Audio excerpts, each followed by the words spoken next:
Present time में ऐसा time हो चुका है कि अब किस चीज़ पे भरोसा करें, किस चीज़ पे ना करें, ये असंभव हो चुका है। तो कंपेयर करना चाहिए कि हमारे लिए क्या सही है, क्या गलत है, हमारी हेल्थ के लिए क्या अच्छा है, क्या बुरा है, क्योंकि जो हेल्थ का इम्पैक्ट है ये हमारे पूरे लाइफ पर ही पड़ता है, प्लस दूसरों की लाइफ पे भी इसका इम्पैक्ट पड़ता है।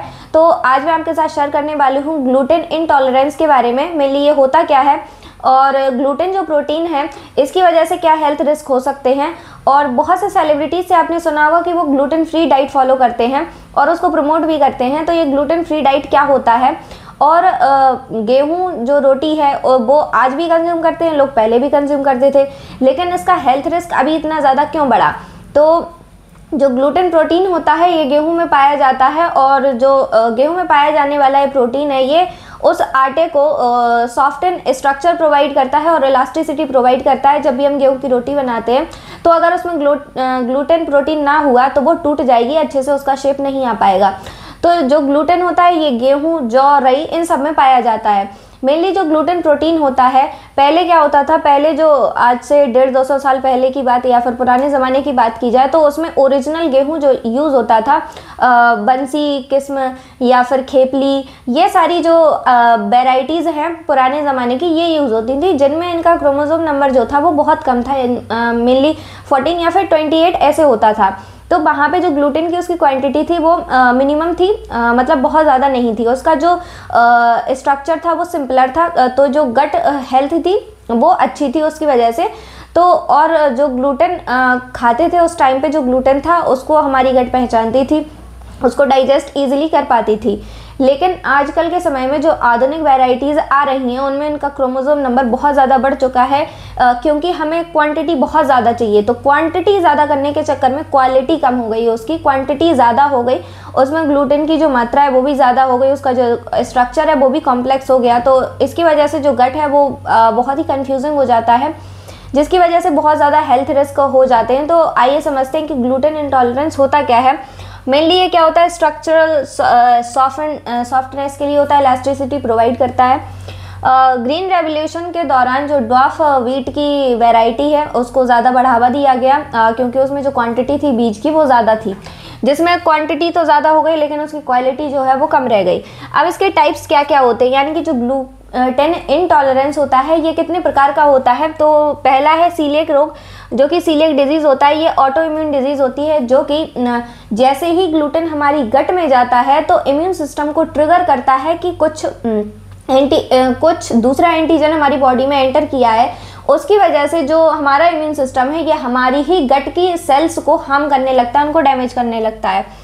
ग्लूटेन सेंसिटिविटी, जिसको नॉन सीलियक ग्लूटेन सेंसिटिविटी भी कहते हैं, ये ऑटो इम्यून रिस्पॉन्स नहीं होता है, लेकिन ग्लूटेन खाने पे इसके लक्षण जो हैं वो आते हैं, जैसे ग्लूटेन इंटॉलरेंस वाले पेशेंट्स में आते हैं।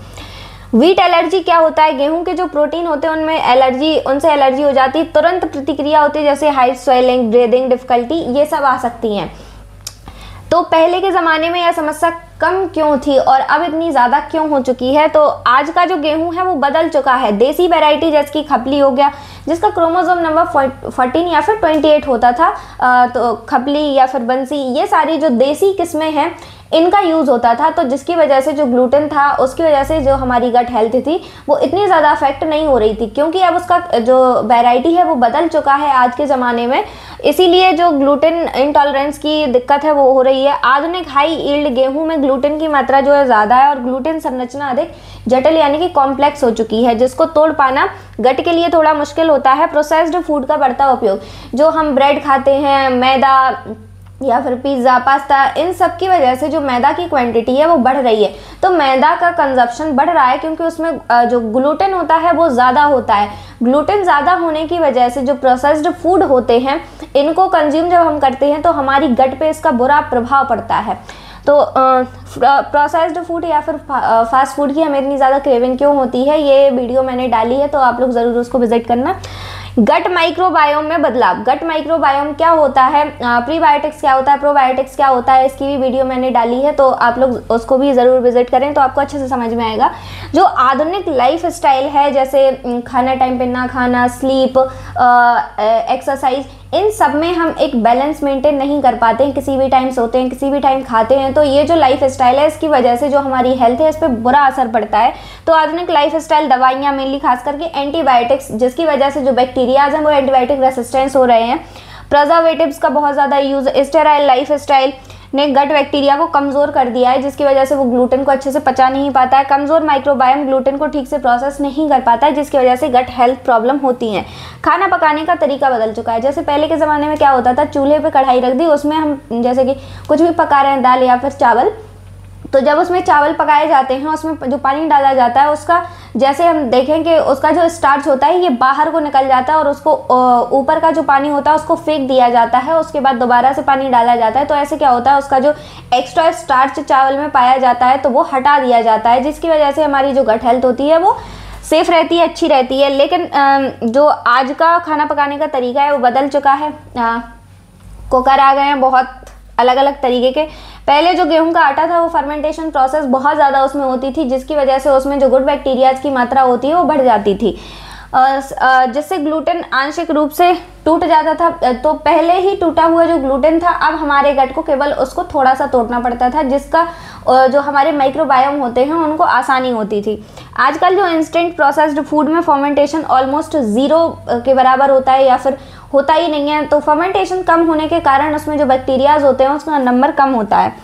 बड़ी जागरूकता और बेहतर डायग्नोस, यानी कि जैसे पहले कहते थे कि कैंसर तो पहले भी था पर पता ही नहीं था, लेकिन जब भी कैंसर का पता चलता था तो वो पहले ही मर जाते थे। इसका मतलब क्या है कि जो डायग्नोस हो चुका है कि हमें कैंसर है, उसकी वजह से स्ट्रेस लेते हैं, टेंशन की वजह से ही कुछ लोग स्वर्ग सिधार जाते हैं। तो बड़ी जागरूकता होना अच्छी बात है। तो कई लोग पहले भी सफ़र करते थे ग्लूटेन इंटॉलरेंस वाली बीमारी से, बस उनको पता नहीं था कि उन्हें समस्या क्या है, कौन सी बीमारी है, तो समझ में नहीं आती थी। आज इसका जो डायग्नोस है ये आसान हो चुका है, जैसे कि TTG test, IgA test, endoscopy, biopsy, इन मेथड से हम डिटेक्ट कर सकते हैं कि हमें ग्लूटेन इंटॉलरेंस की समस्या है या फिर नहीं है। लक्षण क्या होते हैं इसके, ग्लूटेन इंटॉलरेंस अगर किसी को है तो उसमें लक्षण क्या होंगे, गैस होगा, पेट फूलना, दर्द, भारीपन, ब्लोटिंग होगी, दस्त या फिर कब्ज, थकान, चिड़चिड़ापन, ब्रेन फॉग क्या होता है जिसमें हम सोचने समझने की जो क्षमता होती है वो कम हो जाती है, कोई भी डिसीजन नहीं ले पाते हैं, स्किन रैशेज हो जाते हैं, एनीमिया हो जाता है, वजन बढ़ने लगता है या फिर घटने लगता है।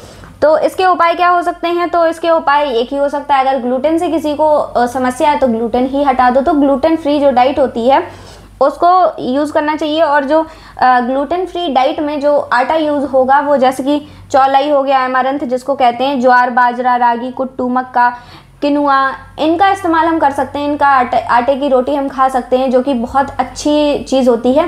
मेनली जो मिक्स आटा होता है जिसमें चना भी हो और उसमें गेहूं भी हो और ज्वार, बाजरा, इन सब की रोटी बहुत फ़ायदा करती है। और जो मिलेट्स होते हैं यानी कि जो मिलेट्स हैं तो उनका यूज़ बहुत ज़्यादा करना चाहिए, क्योंकि उनमें जो फाइबर होता है उसकी मात्रा ज़्यादा होती है। तो जो फाइबर रिच फूड होता है उसको कंज्यूम करना चाहिए, जिसके लिए जो गट हेल्थ के लिए बहुत बेनिफिशियल होता है। गट हीलिंग, प्रोबायोटिक फूड खाने चाहिए, जैसे कि जो फर्मेंटेड फूड होते हैं वो, जैसे कि दही, kimchi, kanji, fibre rich food consume करने चाहिए, क्योंकि जो फाइबर रिच फूड होते हैं ये गट माइक्रोबायोम के लिए बहुत बेनिफिशियल होते हैं, जिसकी वजह से जो प्रोबायोटिक्स की मात्रा होती है बढ़ती है, गुड बैक्टीरियाज की मात्रा बढ़ती है, जिसकी वजह से जो गुड बैक्टीरिया होंगे ये ग्लूटेन को अच्छी तरह से प्रोसेस कर सकते हैं।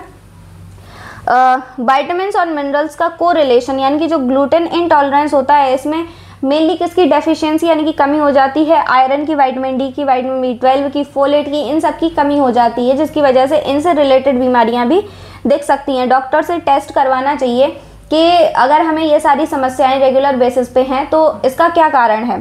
तो इसमें जो टेस्ट होते हैं NTTG, IgA टेस्ट होता है। ये क्या होता है, ये एक प्रकार की एंटीबॉडी होती है जो कि ग्लूटेन प्रोटीन के खिलाफ बनाई जाती है। ये जो एंटीबॉडी वाला टेस्ट होता है ये EMA यानी कि एंडोमाइजियल एंटीबॉडी के द्वारा डिटेक्ट होता है। इसकी पुष्टि की जाती है कि इसमें अगर इस एंटीबॉडी की जो मात्रा है वो बढ़ गई है, इसका मतलब इसको ग्लूटेन इंटॉलरेंस की समस्या हो सकती है। टोटल IgA टेस्ट किया जाता है, क्योंकि अगर उसकी बॉडी में पहले से ही IgA कम होगा तो ये वाला टेस्ट किया जाएगा या फिर नहीं किया जाएगा, ये डॉक्टर सजेस्ट करते हैं। जेनेटिक टेस्टिंग यानी कि आनुवंशिक जो बीमारी है, आनुवंशिक तौर पर अगर हमें डायग्नोस करना है कि उसकी बॉडी में ग्लूटेन इंटॉलरेंस करने वाले जीन प्रेजेंट हैं या फिर नहीं है, तो उसमें प्रेजेंट होता है HLA, DQ2 और DQ8। अगर DQ2, DQ8 जीन्स प्रेजेंट है उसकी बॉडी में तो हो सकता है, क्योंकि ये जो जीन्स हैं ये ग्लूटेन इंटॉलरेंस के लिए रिस्पॉन्सिबल होते हैं। अगर वो जीन्स उसकी बॉडी में प्रेजेंट है तो उसको बीमारी होने का खतरा रहता है कि उसको ग्लूटेन इंटॉलरेंस की समस्या आगे चल के हो सकती है। तो ये जेनेटिक टेस्टिंग होती है जो कि डॉक्टर के द्वारा सजेस्ट किया जाता है करवाने के लिए। तो जो ग्लूटेन होता है इसकी क्वांटिटी जब कम ज़्यादा होती है तो ग्लाइसेमिक इंडेक्स बढ़ेगा। ग्लाइसेमिक इंडेक्स बढ़ता है जैसे कि इसमें 0 फाइबर्स होते हैं, एडिटिव्स की मात्रा बहुत ज़्यादा होती है, प्रिजर्वेटिव्स यूज़ किए जाते हैं क्योंकि गेहूं उगाने के लिए खाद का यूज़ किया जाता है। अब उस खाद में कौन कौन से केमिकल्स हैं, क्या क्या प्रेजेंट है, ये डिपेंड करता है उसकी क्वालिटी पे, और उसकी क्वालिटी बताएगी कि हमारा जो गेहूँ है उसकी क्वालिटी कैसी होगी। तो डेली ओवर कंजम्पशन यानी कि हम जो डेली खाना खाते हैं उसमें ग्लूटेन की मात्रा बहुत ज़्यादा हो जाती है जब हम fast food, processed food consume करने लगते हैं। गट डजेंट अफेक्ट, तो ये जो गट हेल्थ होती है ये इसको हैंडल नहीं कर पाती है।